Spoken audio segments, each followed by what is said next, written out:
এদেশে সারাদিনে একবার অন্তত গরম চায়ের কাপে, গ্লাসে বা ভাঁড়ে ঠোঁট স্পর্শ করে এই পানীয়ের আস্বাদ গ্রহণ করেন না এমন মানুষ আর কজন? যদি বা এমন কিছু মানুষের সন্ধান পাওয়া যায়, এই 140 কোটি মানুষের দেশে তারা নিশ্চিতভাবেই ব্যতিক্রমী বলেই গণ্য হবেন। তবে শুধু ভারতে নয়, গোটা বিশ্বের কথায় যদি ধরা যায়, তাহলে পান করার উপযুক্ত জলের পর চাই হলো পৃথিবীর দ্বিতীয় জনপ্রিয় পানীয় বস্তু। চায়ের ভক্তরা প্রচুর সংখ্যায় ছড়িয়ে আছেন দেশে দেশে। চা গাছের পাতা ও কুড়ি শুকিয়ে যন্ত্রের সাহায্যে মাপ মতো ছেটে তাকে বাজারে নিয়ে আসা হয়। তার আগে অবশ্য বেশ কিছু পরীক্ষায় তাকে পাশ করতে হয়।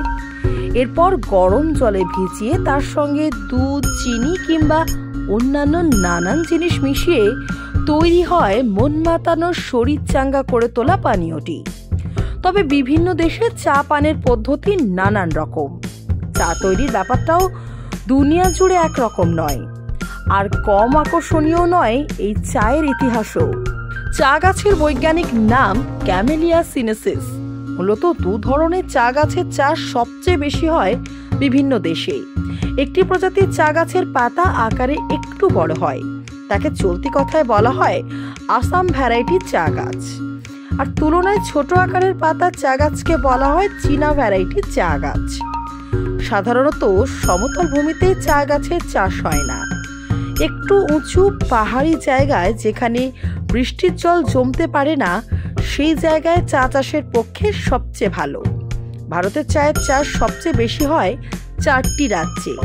এগুলি হলো আসাম, পশ্চিমবঙ্গ, তামিলনাড়ু আর কেরালা। তবে এর বাইরে আরো কয়েকটি রাজ্যেও চাষ হয় চায়ের। পানীয় হিসেবে চা ঠিক কবে থেকে জনপ্রিয় হয়ে উঠতে শুরু করে তার সঠিক হিসেব পাওয়া শক্ত। তবে গবেষক ও ঐতিহাসিকরা নানা বইপত্র ও দলিল দস্তাবেজ ঘেঁটে আমাদের জানিয়েছেন, যীশুখ্রিস্টের জন্মে প্রায় 2700 বছর আগে, তার মানে আজ থেকে প্রায় 4500 বছর আগে চীন দেশে তরল চা পানের চল ছিল। তবে সেটা আজকের দিনের মতো নয়। সেই সময়ে অসুস্থ রোগীদের সুস্থ করে তোলার জন্য চীনা চিকিৎসকেরা চা পানের পরামর্শ দিতেন এবং তা মেনে চলাও হতো। আসুন একটু ঘুরে আসি চা বাগান থেকে। চীন দেশ থেকেই চা পানের বিষয়টি ছড়িয়ে পড়ে বিশ্বের অন্যান্য দেশে। তাই চীনকেই বলা হয় চায়ের আদি বাসভূমি। তবে একদিনে তো আর চা এর বিশ্বজয় সম্ভব হয়নি, তার জন্য লেগেছে বহু বহু বছর। খোদ চীনেই পানীয় হিসেবে সাধারণ মানুষের মধ্যে চায়ের জনপ্রিয়তা স্থায়ী হতে বেশ কয়েকটা শতাব্দী কেটে গেছে।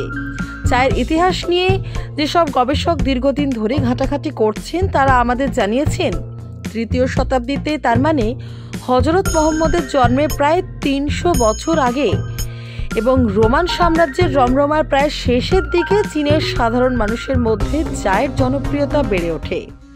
আর তারই জেরে চীনে বাড়তে থাকে চায়ের চাষ। তৈরি হতে থাকে গাছ থেকে চায়ের পাতা তুলে এনে সেই পাতা ছোট ছোট টুকরো করে কাটার জন্য ছোট ছোট কারখানা। চীন থেকে চায়ের বীজ যায় জাপানে।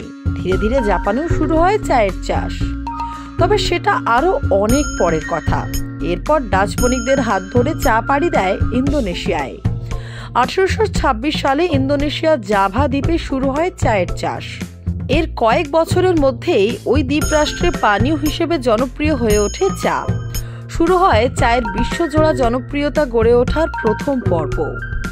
1824 সাল নাগাদ অবিভক্ত ভারতের আসাম প্রদেশ আর এখনকার মায়ানমার, তখন যে দেশের নাম ছিল বার্মা, তার সীমান্ত এলাকায় ব্রিটিশ সেনাবাহিনী খোঁজ পায় চা গাছের।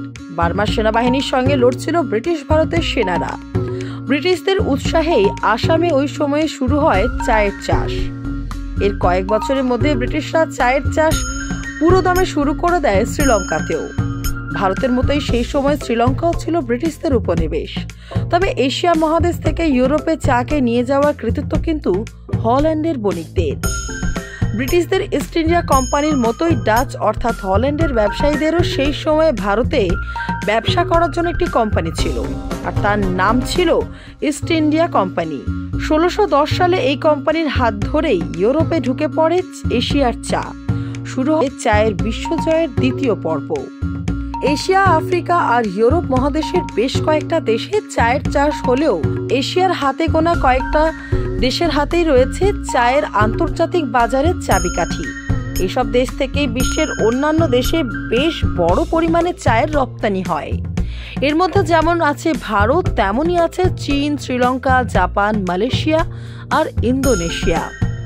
চা পাতার গুণগত মানকে ভিত্তি করে শ্রেণীগতভাবে ভাগ করা হয় উৎপাদিত এই পণ্যকে, আর সেই অনুযায়ী ঠিক হয় তার দাম। তবে মূলত পাতা চা আর গুঁড়ো চা এইভাবেই বিষয়টিকে দেখা হয়। সাম্প্রতিককালে চায়ের বাণিজ্যিক উৎপাদনের ক্ষেত্রে গুঁড়ো চাই প্রাধান্য পাচ্ছে। 1.5-2 দশক আগে পর্যন্ত ব্যাপারটা ছিল একেবারে উল্টো, পাতা চাই পেত বেশি গুরুত্ব। তবে চায়ের শ্রেণীবিভাগ অন্যান্য ভাবেও হয়, যেমন সবুজ চা, কালো চা, চীন ও তাইওয়ানের উলং চা, আর ল্যাটিন আমেরিকার দেশে প্যারাগুয়ের বিশেষ এক ধরনের চা।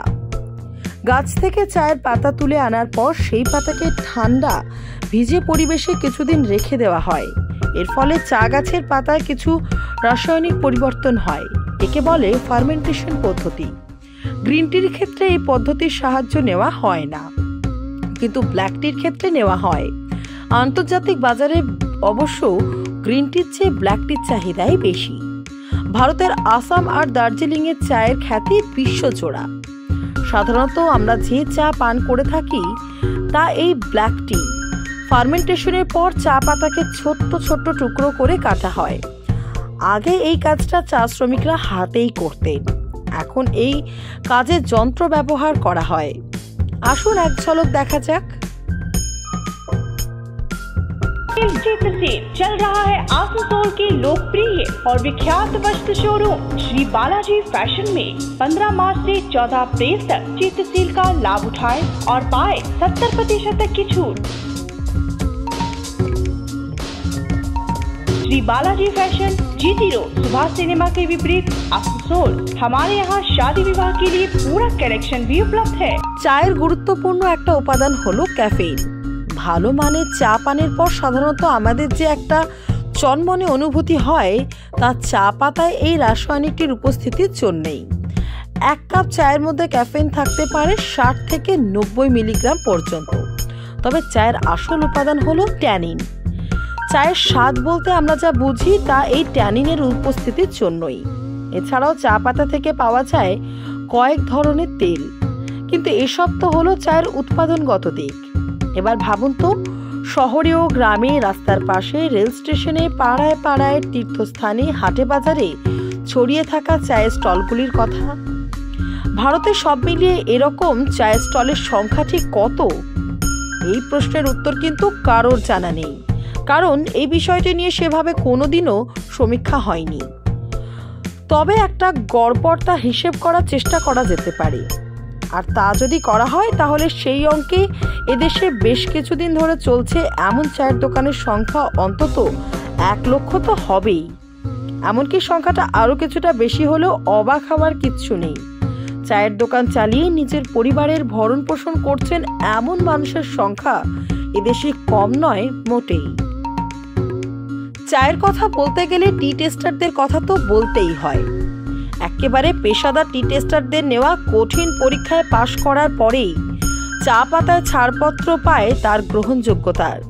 টি টেস্টাররা কিন্তু চা পান করেন না, তারা সামান্য পরিমাণে চায়ের লেগার মুখে নিয়ে রায় দেন সেই চায়ের পাতা তার যথাযথ মান স্পর্শ করতে পেরেছে কিনা।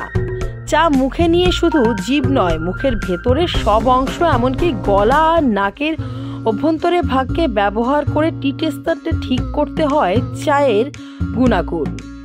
ব্যাপারটা খুব ইন্টারেস্টিং। দেখা যাক এক ঝলক তাহলে।